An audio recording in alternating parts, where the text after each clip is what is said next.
After killing 5,031 human children, the Galactic Emperor got one word in return. 3 years into the war, Emperor Thrain sat alone in his throne room staring at reports. The numbers made no sense.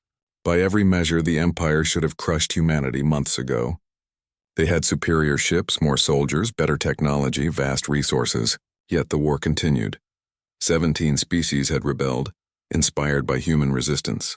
Supply lines that had run smoothly for centuries now required military escorts. Trade had collapsed in 3 sectors. The Imperial treasury was depleting faster than tax revenue could refill it. And still the humans fought on. His advisors were frightened. They whispered in corners and avoided his gaze. Some had begun quietly moving their families to neutral territory, preparing for a future where the Empire might not exist. Thrain saw these signs and felt something he had not experienced in 300 years. Doubt. He made a decision. He would offer terms. Not surrender, of course.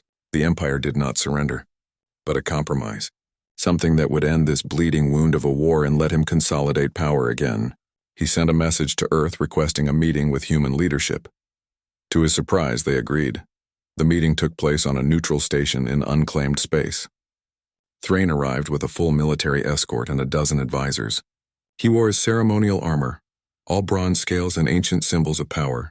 He wanted the humans to remember what they were facing. The human delegation was smaller. Here he came, now an admiral with silver in her hair earned from stress, not age. Doyen came, his hands scarred from years of fighting, his eyes hard.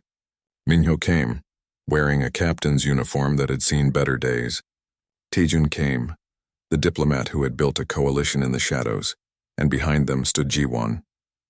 13 years old, wearing a military academy cadet uniform, saying nothing. Thrain looked at them and felt his first surprise.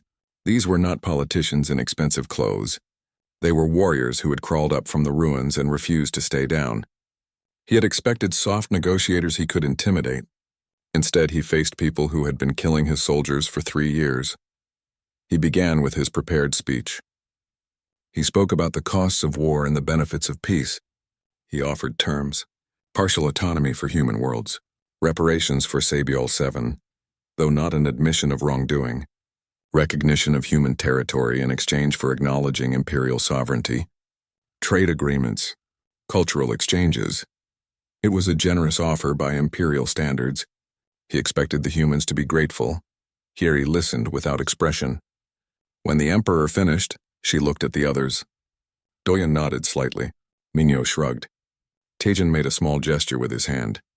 They had discussed this possibility before arriving. Here he turned back to the Emperor and spoke. She thanked him for his time. Then she presented humanity's counterterms: complete imperial withdrawal from this entire galactic sector, not just human worlds, all worlds. The Empire would abandon dozens of systems and recognize their independence. War crime tribunals for imperial commanders who had ordered attacks on civilians. Full reparations not just for Sabiol 7 but for every species harmed by imperial occupation. And one more thing. Emperor Thrain himself would personally read aloud the name of every child killed at Sabiol 7. All 5,031 names. Broadcast across the galaxy so everyone could hear. The throne room back on the Imperial homeworld was silent when Thrain's advisors heard these terms later. Some thought it was a joke. Others recognized it as the insult it was meant to be. The humans were not asking for peace. They were demanding surrender. Thrain's face changed color, shifting through shades of rage. He stood from his chair, his full height towering over the human delegation. He asked if they understood who they were speaking to. He was the Emperor. He had ruled for 3 centuries. He commanded fleets that could turn stars dark. Doyen stepped forward. He spoke quietly, his voice rough from years of shouting orders in combat. He said that yes, they understood. Thrain was the Emperor who had killed 5,131 children to make a point. He was the Emperor who thought brutality equaled strength. He was the Emperor who was losing a war to a species that should have been crushed in months. Minho added his thoughts. He said that the Empire's fleets meant nothing if they could not catch their targets. That superior numbers meant nothing if supply lines kept getting cut. That all the Emperor's power meant nothing if he could not use it effectively. Taejun spoke about the 17 species in rebellion. He said that number would grow, that humanity had taught the galaxy something important. that tyrants only ruled as long as people believed they were invincible. Once that illusion broke, empires fell fast. Hieri finished the response. She said that humanity would accept nothing less than justice, not just for themselves, but for every species the empire had oppressed. The humans were not fighting for their own freedom anymore. They were fighting for everyone's freedom. Emperor Thrain looked at them with something like disbelief.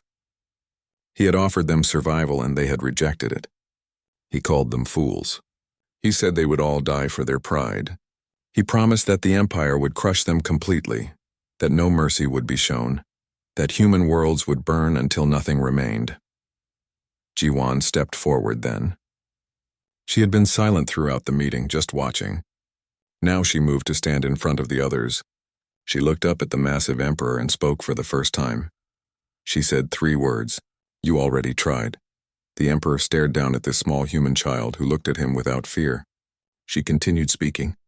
She said that he had killed her family, killed her friends, destroyed her home, done his worst, and she was still here.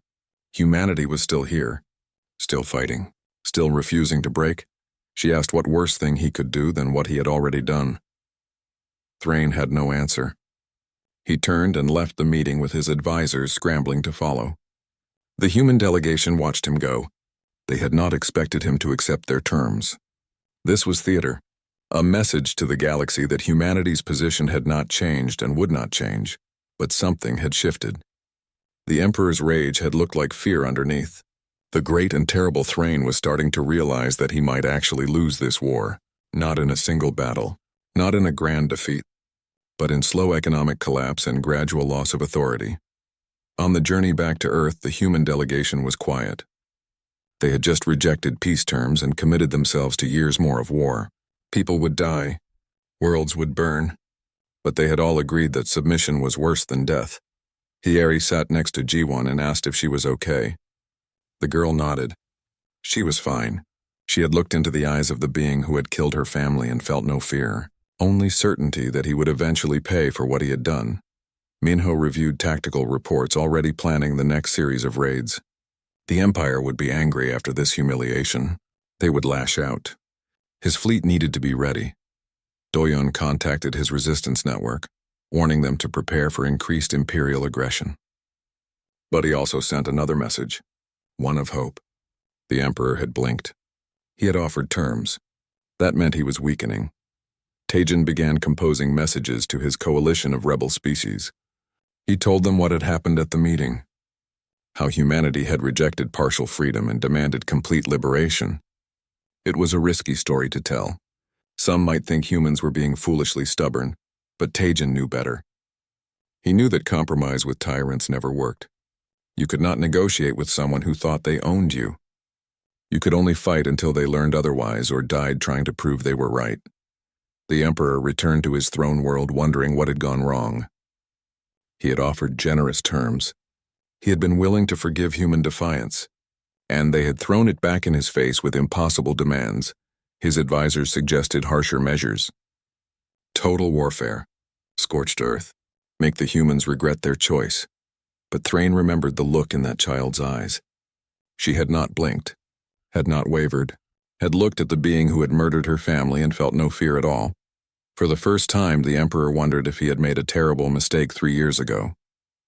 If killing those children had not crushed humanity's will, but forged it into something unbreakable. He dismissed his advisors and sat alone on his throne, staring at reports he no longer trusted. After killing 5,031 human children, the Galactic Emperor got one word in return.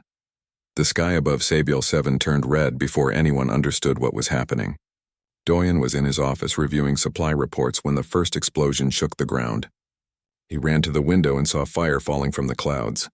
Not rain, not meteors. Something worse. The Imperial fleet hung in orbit like dark mountains against the stars.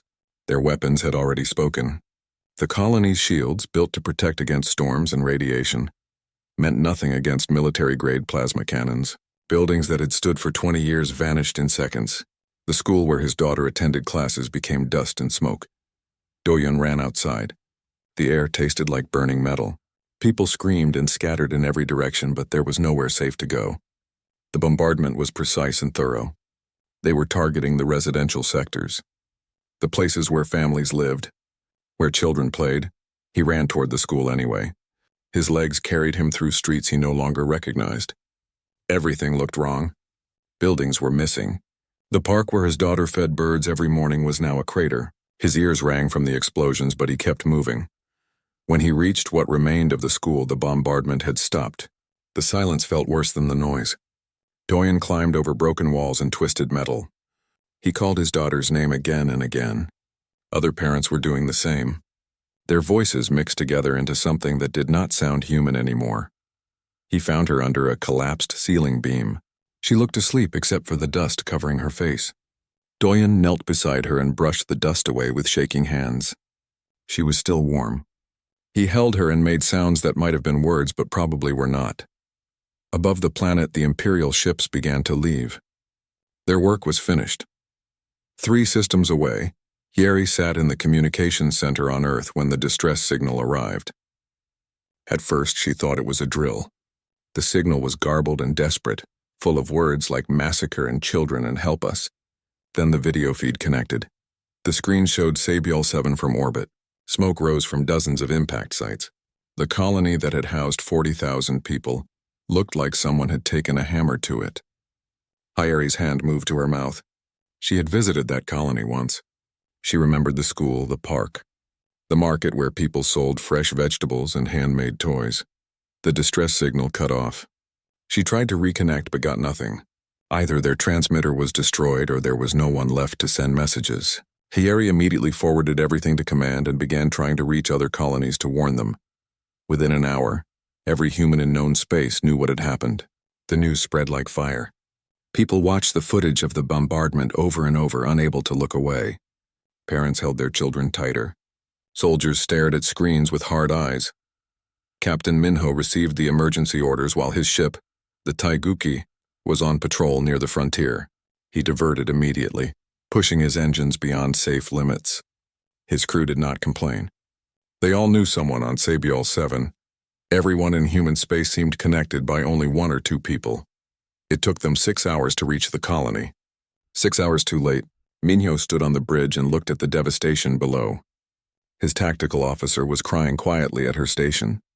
His navigator kept clenching and unclenching his fists. Minho felt hollow inside, like something had been scooped out of his chest. They sent shuttles down to help with rescue operations. There were survivors. Not many, but some.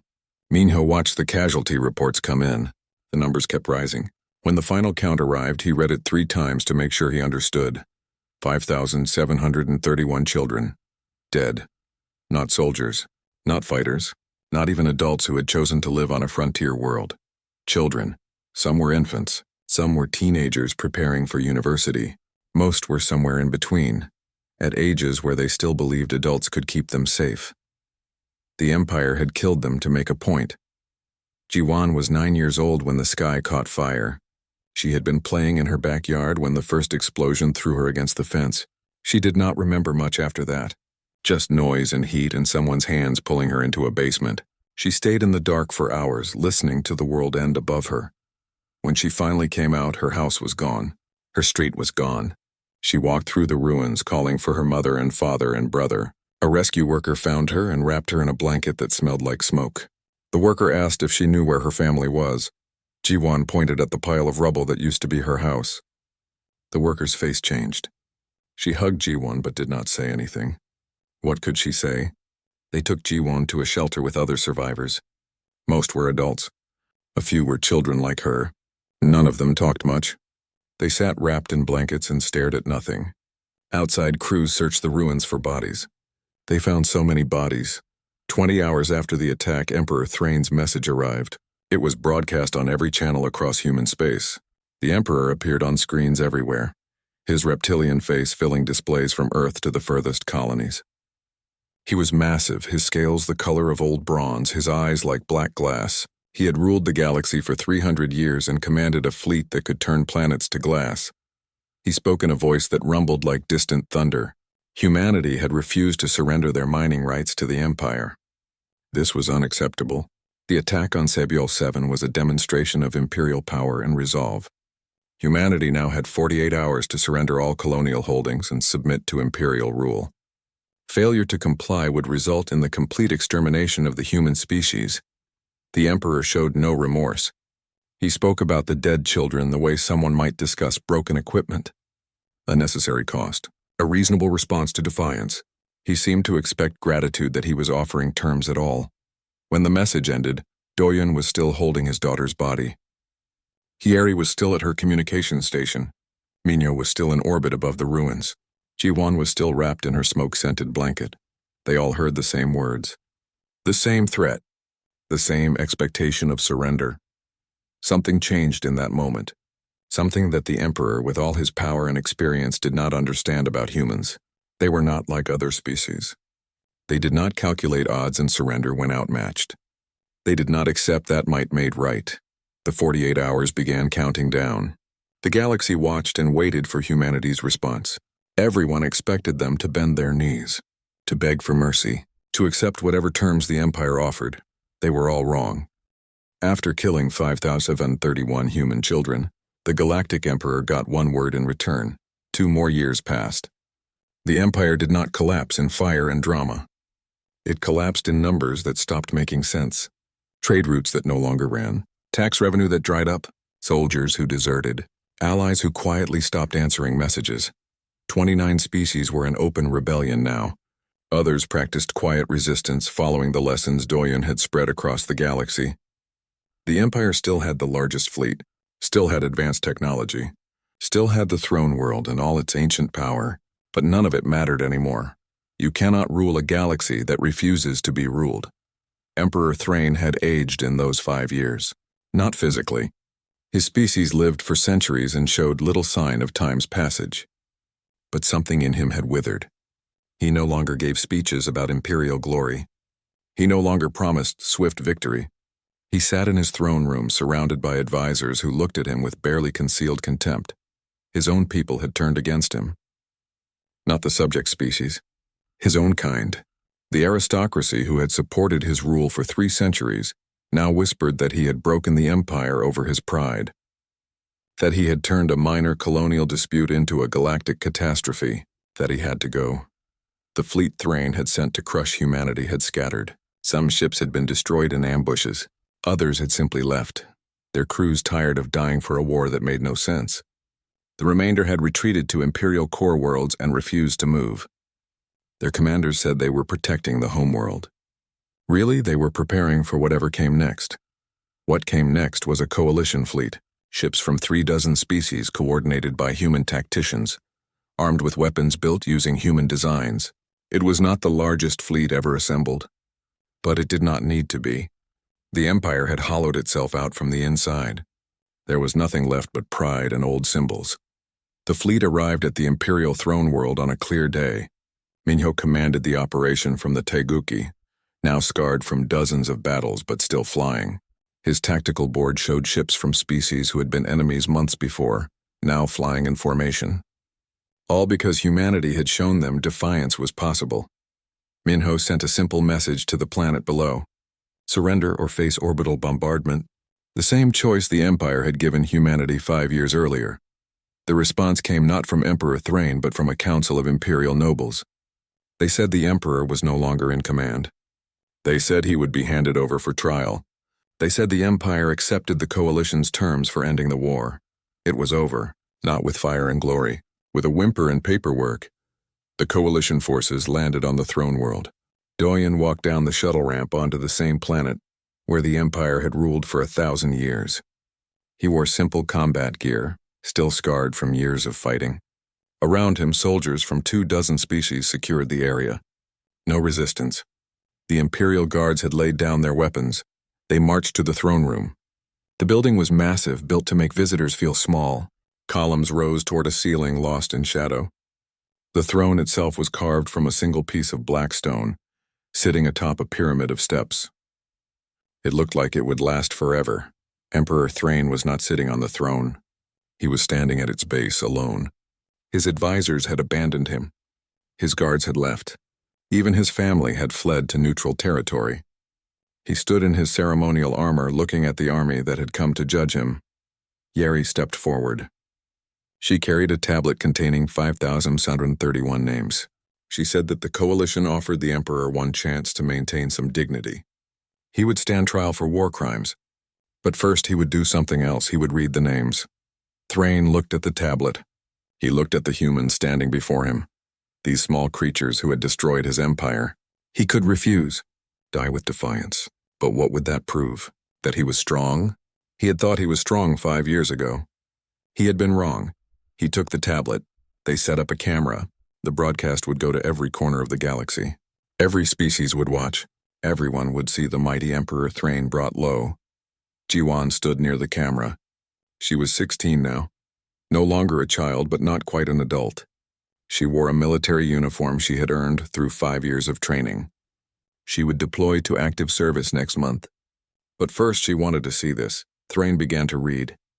The first name caught in his throat. He cleared it and continued. Name after name. Each one a child. Each one someone who had been alive 5 years ago and was now dust. Each one killed by his order. The first hour passed. His voice grew rough. He paused occasionally to drink water. No one offered to give him a break. He had not given those children a break when his ships fired on them. The second hour passed.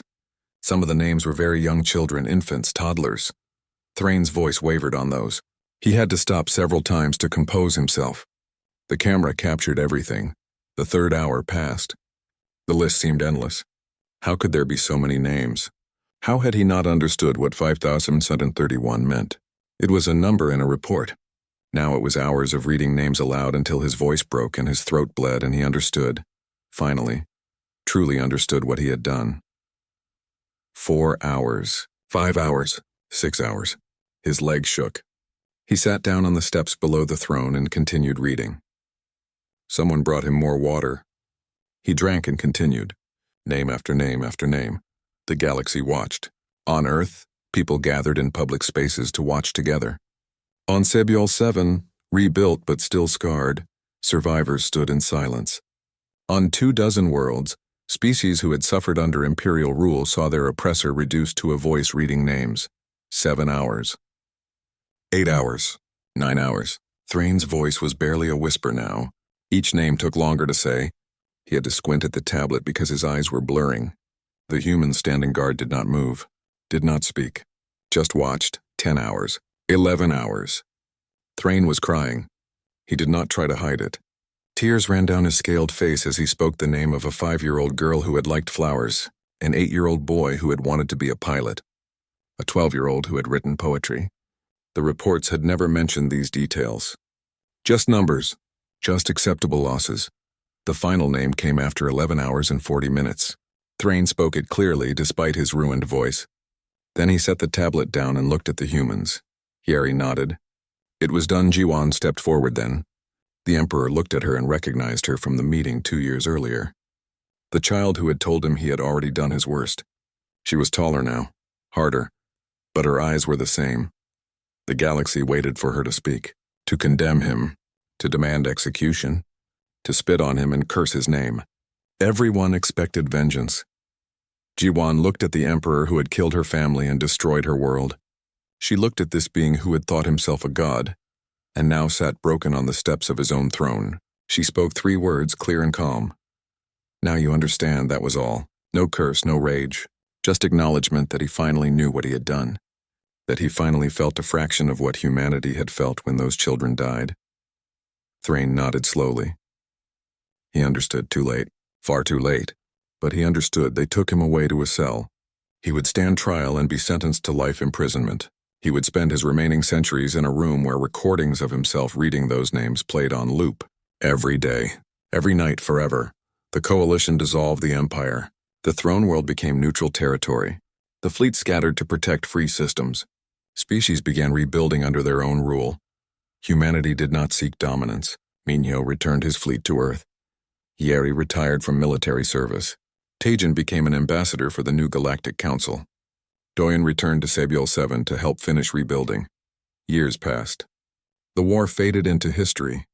Children were born who never knew the Empire. The galaxy learned new ways of organizing itself, ways based on consent rather than force. On Sebiol 7, a memorial stood where the school had been.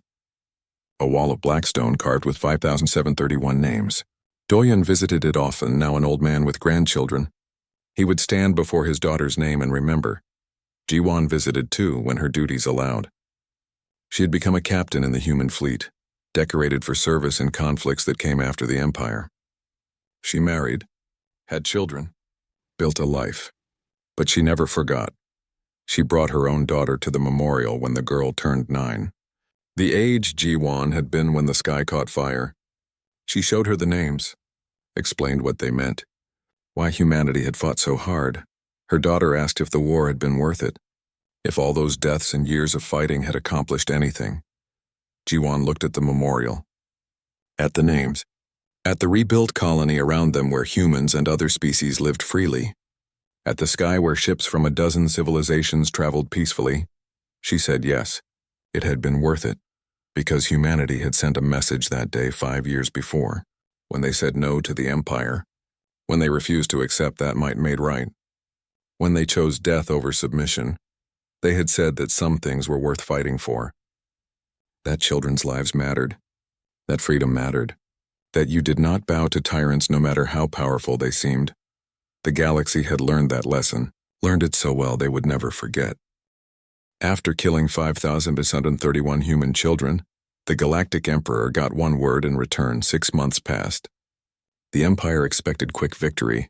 They expected humanity to collapse after losing a few major battles. They were used to species that fought conventionally, that defended territory, that played by the rules of civilized warfare. Humanity did not fight that way. Captain Minho's fleet never engaged in direct battle. When Imperial ships entered a system, the humans scattered like smoke. They struck supply convoys traveling through empty space. They sabotaged fuel depots.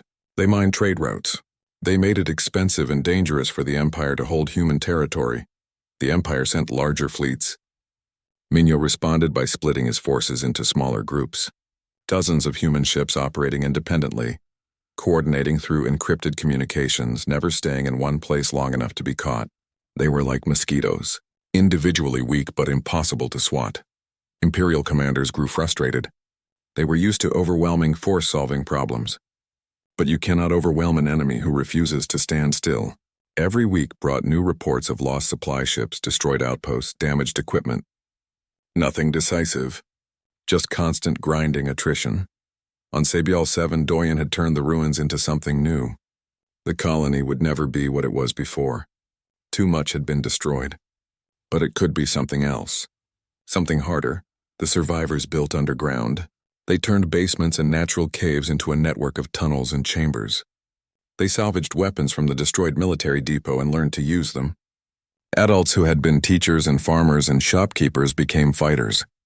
They learned to move silently, to shoot accurately, to strike from ambush and disappear before reinforcements arrived. The Empire occupied the planet's surface, but they did not control it. Their patrols vanished. Their equipment malfunctioned mysteriously. Their supplies went missing. The soldiers became nervous, jumping at shadows, never sure when the next attack would come. Doyun led many of these operations himself. He was not naturally a warrior. Before the massacre, he had been a bureaucrat who filed reports and managed logistics.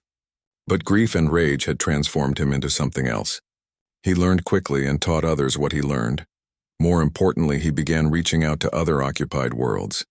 Using hidden transmitters and smuggled messages, he connected with resistance movements on a dozen planets. Not all were human.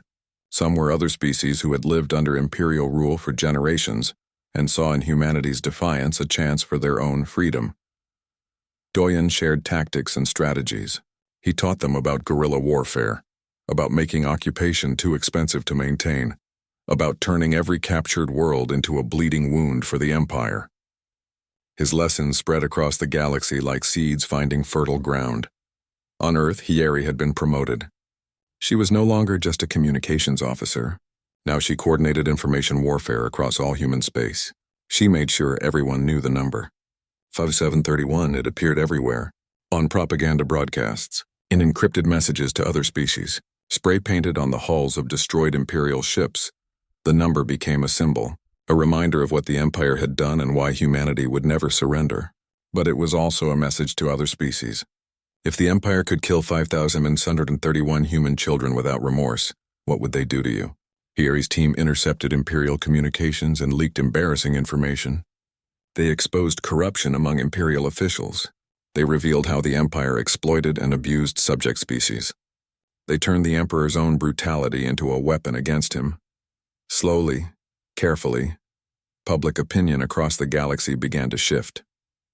The Empire was no longer seen as strong and legitimate. They were seen as tyrants who killed children and expected obedience in return.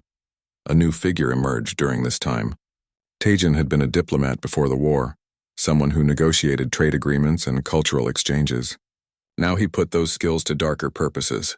He traveled in secret to meet with leaders of other species, the ones who were tired of imperial rule but too afraid to act alone. Tajin made them an offer. If they rebelled against the Empire, humanity would send military advisors to help them. Human tacticians who understood how to fight against superior numbers. Human engineers who could teach them to build weapons from salvaged materials. Human fighters who would stand beside them in battle. It was a dangerous proposal. If discovered, these species would face the same fate as humanity. But Tajin was persuasive. He showed them footage of Sabiel 7. He told them about Doyen's resistance network. He proved that the Empire could bleed. One by one, species began to accept the offer. Quietly at first, secret meetings in abandoned stations, coded messages passed through smugglers. But the network grew, 17 different species, all learning from humanity how to fight back. Emperor Thrain watched these developments with growing anger. His advisors brought him reports of increasing resistance, of lost territory, of subject species becoming bold. He did not understand what had changed. The humans had no major victories. They controlled no significant territory. By every conventional measure, they were losing. Yet somehow the galaxy was slipping from his grasp. He ordered harsher punishments. He made examples of captured human fighters, executing them publicly. He bombed civilian targets to terrorize the population into submission. Everything that had worked for 3 centuries, none of it worked now. Every atrocity just made humanity fight harder. Every execution became a recruitment tool.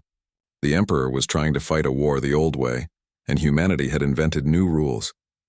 Jiwan turned 13 during the 3rd year of the war. She was on Earth now, in a military academy for children who had lost families in the conflict. There were hundreds like her, orphans who had survived when so many others died. The academy was supposed to provide safety and education. It did those things, but it also provided something else: purpose. The children trained in combat tactics, strategy, communications, engineering. They were too young to fight now, but they would not always be young. Jiwan excelled at her studies. She was quiet and focused, never causing trouble, never complaining. Her instructors wrote notes about her discipline and dedication. They did not write about the look in her eyes, the one that said she was counting down days until she was old enough to fight. She kept a small notebook where she had written 5,631 names. Every child who had died at Sabiel 7. She had memorized them all. Sometimes at night she would recite them quietly to herself, a ritual, a prayer, a promise. The other students knew not to interrupt her during these moments. Back in space, Minho's fleet had grown. Not in size, but in capability. They had learned from every engagement, adapted to every imperial tactic, improved their techniques constantly. His crew were veterans now, hardened by years of running and fighting and surviving. They had a saying on the Taiguchi: make them pay, not win, not defeat them. Just make them pay, every day, every hour, every minute. Make holding human space so expensive that eventually the Empire would decide the cost was too high. It was working. Slowly, painfully, but working. The galaxy watched and wondered. This was not how wars were supposed to go. There were no decisive battles, no territory changing hands, no clear victories or defeats, just grinding, persistent resistance that never stopped and never gave up. Some species began to whisper that maybe the humans understood something that everyone else had forgotten. That power was not just about who had the biggest fleet. It was about who was willing to endure the longest. The Empire had bigger ships and more soldiers, but humanity had something else. They had 5,931 reasons to never quit. After killing 5,731 human children, The Galactic Emperor got one word in return. The 48 hours felt like 48 years. Across human space, people waited for their government to respond. Some expected surrender, others prayed for something different. Military bases went on high alert. Factories that made civilian goods began retooling for war production. Parents sent their children to bunkers and shelters just in case. Yeri did not sleep during those 2 days. She stayed at her station, monitoring communications from every human world. The messages all said similar things: fear, anger, grief, but also something else, something harder to name, a refusal to accept what had happened, a rejection of the idea that might made right. The government called an emergency session. Representatives from every human colony and Earth itself gathered to decide their response. The debate lasted hours. Some argued for surrender. They said the Empire was too powerful, that resistance meant extinction. Better to live as subjects than die as free people. Others disagreed. They said that if humanity surrendered now, they would be slaves forever. The Empire would take everything and give nothing back. They would kill more children whenever it suited them. Surrender would not bring safety. It would only bring a slower death. The debate grew heated. Voices rose. Some people walked out. But slowly, gradually, a consensus formed. It was not about military calculations or strategic advantages. It was simpler than that. The Empire had killed 5,131 children and then demanded submission. That was not something humanity could accept. They took a vote. The result was not unanimous, but it was clear. Humanity would not surrender. Now they needed to send a message. Diplomats drafted long statements explaining humanity's position. Military advisors suggested shows of force. Politicians wanted to buy time with negotiations. All of these responses were considered and rejected. Finally, someone suggested something different. Something simple. One word that would say everything that needed saying. Yeri was chosen to deliver it. She was not a politician or a general. She was a communications officer who had received the first distress call from Sabiol 7. She had heard the screams and watched the footage. She represented the people who had witnessed the massacre and refused to forget it. She stood in front of the camera wearing her uniform. Behind her was a wall displaying 5,131 names, every child who had died, their names in alphabetical order, each one carefully printed. It had taken teams of people working non-stop to compile the list and verify every single name. The broadcast went out on every channel, not just to the Empire, but to every species in the galaxy. Yeri looked directly into the camera. Her face was tired, but her eyes were clear. She said one word. No, that was all. No explanation, no threats, no pleading. Just refusal. Simple and absolute. The message reached Emperor Thrain in his throne room. He was surrounded by advisors and military commanders, all waiting for humanity's surrender. When the message played, the room went silent. The Emperor stared at the screen, at this small human female who dared to defy him with a single word. Then he began to laugh. It was a deep, rumbling sound that made his advisors nervous. The Emperor found it amusing that humans thought one word could stop the Empire. That they believed defiance was the same as strength. He had seen 1,000 species make similar mistakes. All of them learned better eventually. He issued immediate orders. The fleet would move on Earth itself. No more warnings, no more opportunities for surrender. Humanity would be eliminated as an example to any other species that considered defiance. His military commanders bowed and left to prepare the attack. But some of them looked troubled. The humans had not begged or negotiated. They had simply refused. That was unusual. Most species tried to bargain when facing extinction. Across the galaxy, other civilizations watched humanity's response with mixed feelings. Some admired the courage. Others thought it was foolish. Many had suffered under the Empire themselves, but had chosen submission over annihilation. They wondered what made humans think they could succeed where everyone else had failed. On Sabiol 7, Doyun heard the message while digging through ruins. He stopped working and listened to Yeri's voice saying that single word. Something in his chest unclenched slightly. His daughter was still dead. The colony was still destroyed. But humanity had not bent its knee. He looked at the other survivors working nearby. They had all stopped to listen. When the message ended, they looked at each other and nodded. Then they went back to work. But now they were not just looking for bodies and salvaging supplies. They were preparing for war. Doyen organized the survivors into groups. Some would rebuild basic infrastructure. Others would gather weapons and equipment from the destroyed military depot. Still others would learn to fight. The Empire thought they had crushed this colony. They were wrong. Sebiol 7 would rise again, and it would remember. In orbit, Captain Minho gathered his crew. They had been waiting for orders, expecting to escort civilian ships fleeing the system. Instead, they received very different instructions. Earth wanted them to stay, to harass Imperial supply lines, to make the Empire pay for every inch of space they claimed. Minho looked at his crew. They were tired and grieving, but their eyes were hard. He asked if anyone wanted to request transfer to a safer posting. No one moved. They all knew what this meant. Guerrilla warfare against a vastly superior force. Hit-and-run tactics. Probably death, they chose it anyway. Jiwan sat in the shelter on Sebiol 7, wrapped in her blanket. Someone had set up a screen so the survivors could watch the government's response. She saw Hieri deliver that single word and understood what it meant. The adults around her began talking in low voices. They sounded worried but also determined. Jiwan did not join the conversation. She just watched and remembered. Her mother's smile, her father's laugh, her brother's stupid jokes. She remembered all of it and held it close. A woman sat down next to her.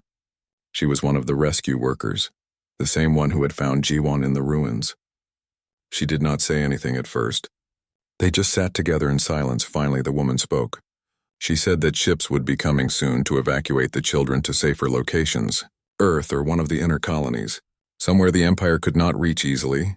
Jiwan nodded but did not respond. She understood the logic. Children needed to be protected. But part of her did not want to leave. This was where her family had died. This was where everything had ended. The woman seemed to understand. She put an arm around Jiwan's shoulders and said that remembering was important. That the people who died here would not be forgotten. That their names would mean something. Jiwan looked at the woman and asked a question. She asked if the war would be long. The woman hesitated, then nodded. Yes, it would probably be very long. Jiwan asked if humans could win. The woman did not answer right away. She looked at the other survivors, at the ruins visible through the shelter door, at the screen still showing Hieri's broadcast. Finally, she said something true. She said she did not know if humans could win, but she knew they would not stop trying. That was enough for Jiwan. She leaned against the woman and closed her eyes. Around them, the colony stirred with new purpose. Above them, the stars held an enemy that thought one massacre would break humanity's will. The Empire was about to learn a hard lesson. Humans did not break. They bent, they adapted, they endured. And when you killed their children, they became something the galaxy had never seen before. They became inevitable.